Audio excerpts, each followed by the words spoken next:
These cylinders are made out of chrome moly, a steel alloy containing chromium and molybdenum. They start with discs that have already been heat treated at 730 degrees Celsius for 36 hours. Now they go into the first of 5 hot chemical baths that will help the metal flex.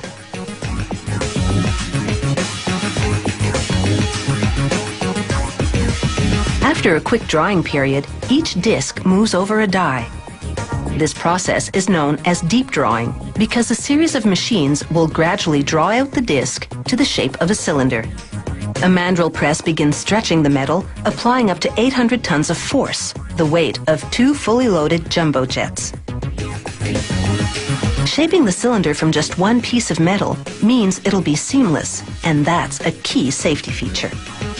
After the disc comes through, steel jaws clamp down on the mandrel and the cylinder slips off.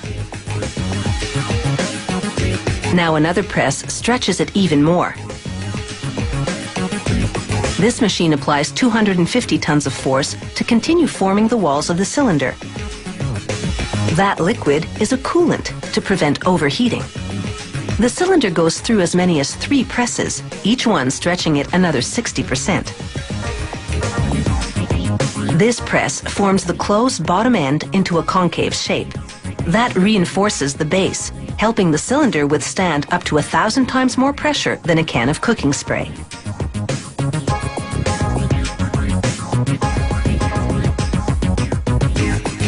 A bandsaw now slices up to 10 centimeters off the other end, which will become the top of the cylinder.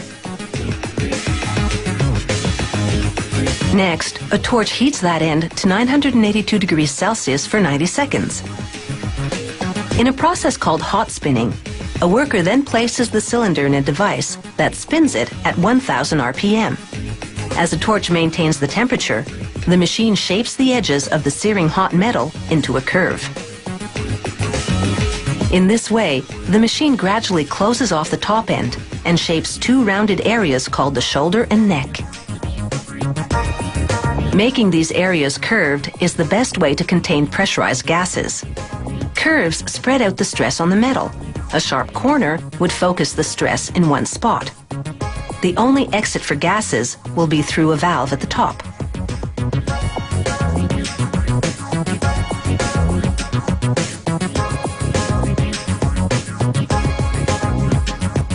Workers then place 18 cylinders in a furnace heated to 900 degrees Celsius.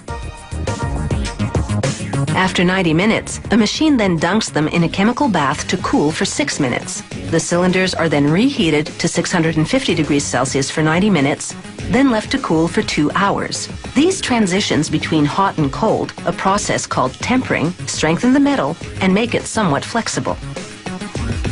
A cutting tool carves open the neck and cuts threads inside it. This provides the best seal when the valve screws into the neck. Workers clean the cylinder surface using a process called shot blasting.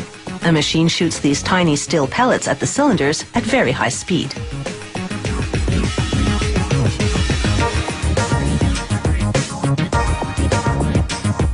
They test the cylinder by filling it with water. Then they seal it off and immerse it in water. The machine then adds more water to the cylinder and gauges how well it withstands the extra pressure. They rinse the inside with hot water, then dry and clean it by blowing in some purified air. Next, a hydraulic press indents the shoulder of the cylinder with legally required markings, such as the manufacturing date and the serial number. A machine then stretches a steel collar over the neck. Another device, called a valver, tightly screws on the valve, creating a leak-proof seal. After a trip to the paint shop, these high-pressure cylinders are ready to be filled and keep it all under control.